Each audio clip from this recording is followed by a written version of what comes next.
పాడి పంటల ఛానల్ ప్రేక్షకులందరికీ నమస్కారం. పువ్వుల్లో రారాజు అయినటువంటి గులాబీ తోటలో ఇప్పుడు మనం ఉన్నాము. అనేక వివాహాది శుభకార్యములకు మరియు ఇతర కార్యక్రమాలకి దీన్ని ఎక్కువగా విరివిగా ఉపయోగిస్తూ ఉంటారు. తనకున్నటువంటి సొంత భూమిలో 3 సంవత్సరాల నుంచి ఈ గులాబీ తోటను సాగు చేస్తున్నటువంటి అభ్యుదయ రైతు మనతో ఉన్నారు.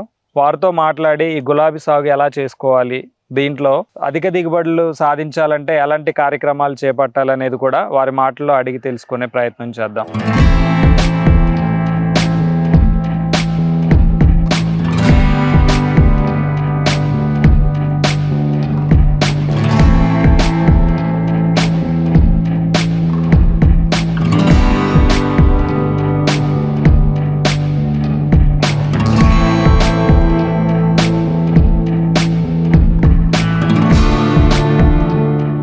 నమస్కారం అండి. నమస్తే అండి. మీ పేరు?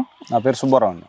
సుబ్బారావు గారు, ఈ గులాబీ తోట ఏ రకం వేసుకున్నారు మీరు? సెంటు వెరైటీ గులాబీ అండి. ఇది సెంట్ వెరైటీ గులాబీ. మీరు ఎప్పటి నుంచి గులాబీ సాగు చేస్తున్నారండి? నేను గత 3-4 సంవత్సరాల నుంచి కూడా గులాబీ తోట సాగు చేయడం జరుగుతుంది. ఎక్కడి నుంచి తెచ్చుకున్నారండి ఈ సెంట్ వెరైటీ గులాబీ? మనకి మొక్కలు తమిళనాడు దగ్గర నుంచి తెచ్చాం. మొక్కలు చూస్తుంటే పెద్దగా కనిపిస్తున్నాయి. వయసు ఎంత ఉండవచ్చు అంటారు? ఇది 1.5 సంవత్సరం గులాబీ తోట అండి. ఈ మొక్కలు ఏ విధంగా నాటుకున్నారండి? మనం కొనుక్కొచ్చుకునేటప్పుడే వాళ్ళు ప్యాకెట్స్ లో పంపిస్తారు. మనకి ఒక 5-6 నెలలు వాళ్ళ దగ్గర పెంచి నర్సరీలో అంటుగట్టిన మొక్కలు ఇవి. మొక్కకి వచ్చేసి ఒక 3 అడుగులు, సాలుకి 5 అడుగులు పెట్టుకుని నాటుకున్నాం. ఎకరానికి ఎన్ని మొక్కలు నాటుకోవడం జరిగిందండి? మనం ఈ గులాబీలు వచ్చేసి ఒక ఎకరానికి 1500 నుంచి 1800 మొక్కలు సుమారు మనం నాటుకోవడం జరుగుతుంది. ఈ గులాబీ తోట 5 నెలల వయసు మొక్కని మనం నాటుకున్న తర్వాత ఎన్ని సంవత్సరాల వరకు ఈ పంట మనం ఉంచుకోవచ్చండి? గులాబీ మొక్క మనం నాటిన దగ్గర నుంచి కూడా మనకి మార్కెటింగ్ చేసుకునేటువంటి పరిస్థితులు ఆశాజనకంగా లేనప్పటి నుంచి సుమారు ఒక 3 సంవత్సరాల వరకు కూడా మనం నిత్యం పూలు కోసుకుంటూ ఉండొచ్చు. 3 సంవత్సరాల తర్వాత మనకి మార్కెట్లో కనుక సరైన ధర లేదు అనుకుంటే, పెళ్ళిళ్ళు కానీ ఇట్లాంటివి లేవు, రేటు తక్కువ పడుతుంది అనుకున్న టైంలో మొక్క కనుక కత్తిరింపులు చేసుకుంటే మళ్ళీ ఒక 6 నెలల తర్వాత మనకి తోటలోంచి బాగా దిగుబడి తీసుకోవడానికి అవకాశం ఉంటుంది. ఒక 3 సంవత్సరాల వరకు కూడా గులాబీ మొక్క మనకి నిత్యం దిగుబడిని ఇస్తుంది. 5 నెలల వయసు కలిగినటువంటి అంటు మొక్కల్ని మీరు నాటుకోవడం జరిగింది. నాటు వేసినప్పటి నుంచి ఏమేమి ఎరువులు వేశారు గులాబీ తోటకి?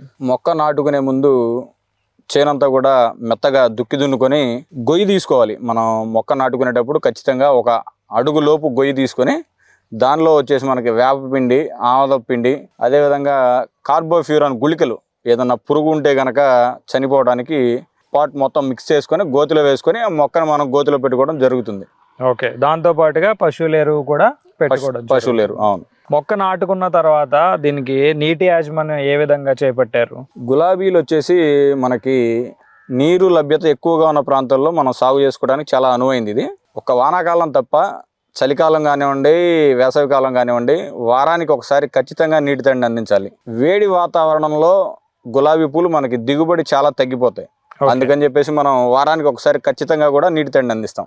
నీటి తడులు పెట్టుకున్న తర్వాత దీనికి మనం చేపట్టవలసిన కార్యక్రమాలు ఏముంటాయండి? వారానికి ఒకసారి నీటి తడి ఇవ్వటం, అదేవిధంగా పంట పెంపు దృష్ట్యా మనం వేసుకున్నటువంటి వేపపిండి కానివ్వండి, ఆముదపిండి కానివ్వండి, లేదు ఫాస్ఫేట్ని ఇచ్చే ఎరువులు కానివ్వండి, పొటాషియం ఇచ్చే ఎరువులు కానివ్వండి, యూరియా కానీ విడతల వారీగా పైపాటుగా మనం అవసరాన్ని బట్టి మన దిగుబడి పెంచుకునేందుకు వాడుకుంటూ ఉంటాం అన్నమాట. నాటుకున్నప్పటి నుంచి ఎన్ని రోజులకి మొదటి కోత వస్తుందండి దీనికి? మనకి మొక్క నాటినప్పటి నుంచి కూడా ఖచ్చితంగా ఈ బట్ అనేది రావడం జరుగుతుంది. కాకపోతే మనం 3 నెలల వరకు కూడా మొక్క అభివృద్ధి చెందాలి, పెరగాలి అన్న దృష్టితోటి ఈ యొక్క బడ్స్ అన్నిటి కూడా తీసివేయడం జరుగుతుంది. చిన్న బడ్స్ అన్ని కూడా తీసివేసి 6 నెలల తర్వాత మనం దిగుబడి తీసుకోవడం ప్రారంభిస్తాం.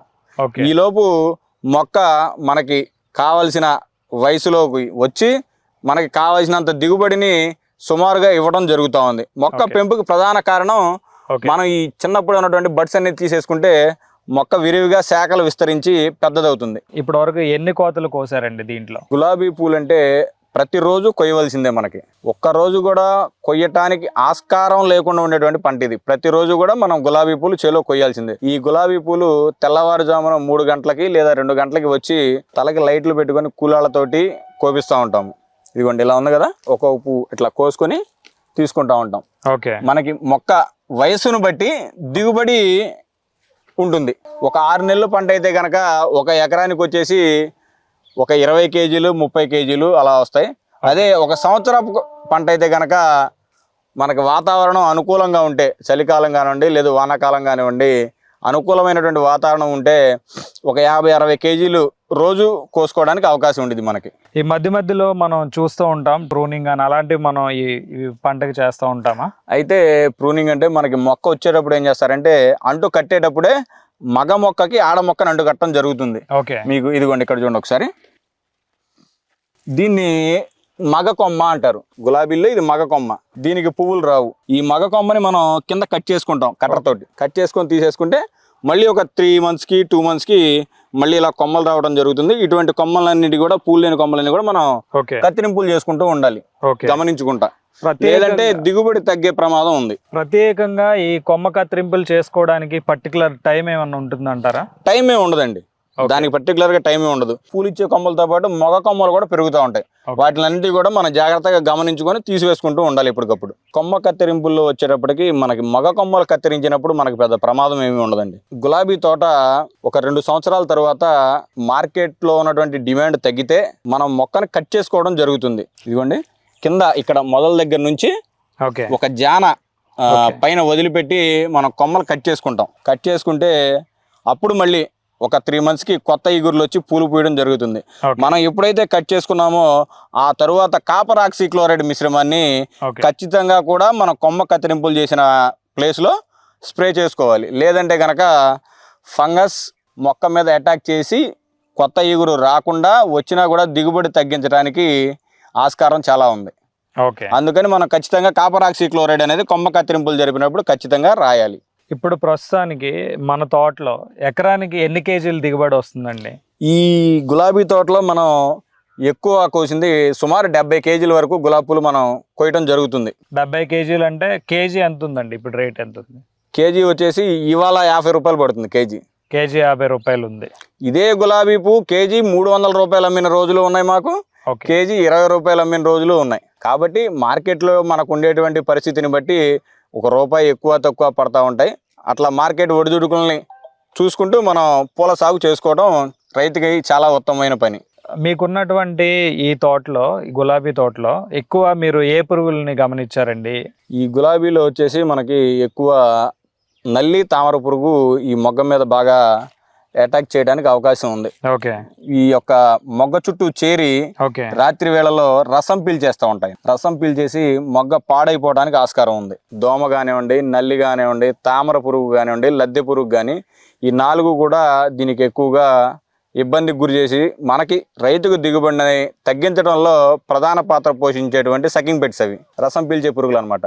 వాటి నివారణకు వచ్చేసి వేప నూనె కానివ్వండి, కరంజన్ ఆయిల్ కానివ్వండి, లేదంటే కనుక రసాయన మిశ్రమాల్లో వచ్చేసి ఎసిఫేటు, టోలిఫెనాప్రైడ్, అదేవిధంగా డైఫెన్చురాను, దోమకి, నల్లికి, తామర పురుగుకి ఇటువంటి రసాయనాలు మనం స్ప్రే చేయడం జరుగుతుంది. అలా ఉంటేనే మనకి పూల దిగుబడి బాగుంటుంది. గులాబీ తోటకు సంబంధించి మీరు ఏదైనా సమస్యలు పరిష్కరించుకోవాలనుకున్నప్పుడు, పురుగులు తెగుళ్ళు ఏమన్నా ఎక్కువ వ్యాపించాయి, దీన్ని ఏ మందులు కొట్టాలి ఏంటి అనేది మీరు సమాచారం కావాలంటే ఎవరిని అడిగి తెలుసుకుంటారండి? ఇది వచ్చేసి గవర్నమెంట్ టోల్ ఫ్రీ నెంబర్ ఒకటి ఉంది. ఆ టోల్ ఫ్రీ నెంబర్కి మనం ఫోన్ చేసినట్లయితే కనుక అక్కడ ఉన్నటువంటి వ్యవసాయానికి సంబంధించినటువంటి శాస్త్రవేత్తలు మనం సమస్యను కనుక వారికి చెప్పినట్లయితే వారు దానికి పరిష్కారం సూచించేటువంటి మందులు మనకి చెప్పడం జరుగుతూ ఉంది.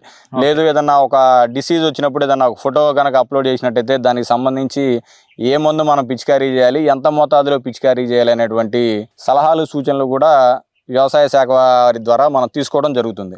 ఈ టోల్ ఫ్రీ నెంబర్ అనేది 155251 అనేటువంటి అగ్రికల్చర్ డిపార్ట్మెంట్ వ్యవసాయ శాఖ సంబంధించినటువంటి టోల్ ఫ్రీ నెంబర్ ఉంది. ఆ టోల్ ఫ్రీ నెంబర్ కన్నా మనం వర్కింగ్ అవర్స్లో కాల్ చేసినట్లయితే సాయంత్రం 6 లోపు, ఉదయం 9 గంటల నుంచి సాయంత్రం 6 లోపు కాల్ చేసినట్లయితే ఆ యొక్క శాస్త్రవేత్తలు మనకు సలహాలు సూచనలు ఇచ్చి ఏ మందులు వాడాలి ఏంటి అనేది కూడా చెప్తా ఉంటారు.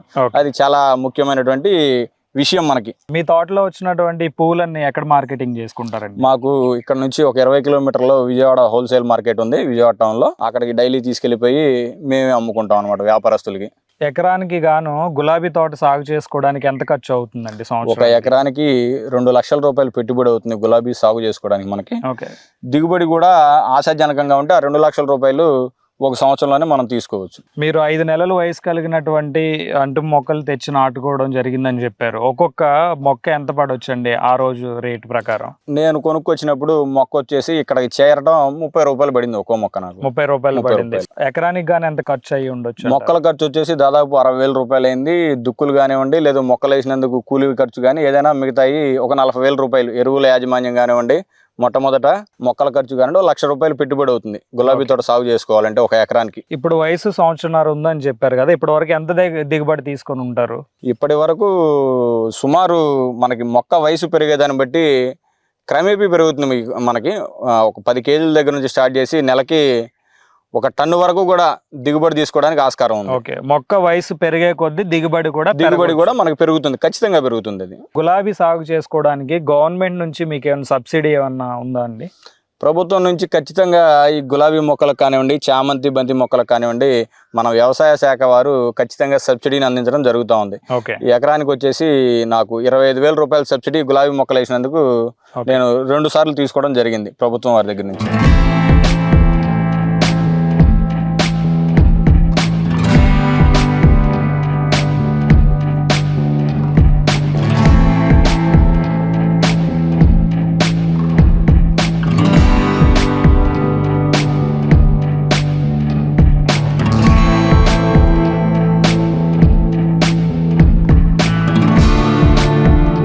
ఇదండి ఇప్పటి వరకు ఈ గులాబీ పంటను ఏ విధంగా సాగు చేసుకోవాలనేది మనతో పాటు ఉన్న అభ్యుదయ రైతుతో మాట్లాడి తెలుసుకున్నాము. ఇంకా కొత్తగా రైతులు ఎవరైనా ఈ గులాబీ పంటను సాగు చేసుకొని అధిక లాభాలు ఆర్జించాలని ఎవరైతే ఆశపడుతున్నారో మీ దగ్గరలో ఉన్నటువంటి ఉద్యానవన శాఖ అధికారిని మీరు సంప్రదించి వారి సలహాలు సూచనల మేరకు అంటు మొక్కలు తెచ్చుకొని నాటుకుంటారని మేము ఆశిస్తున్నాము. అదేవిధంగా మరొక అభ్యుదయ రైతుతో మళ్ళా కలుసుకుందాము. ధన్యవాదాలు.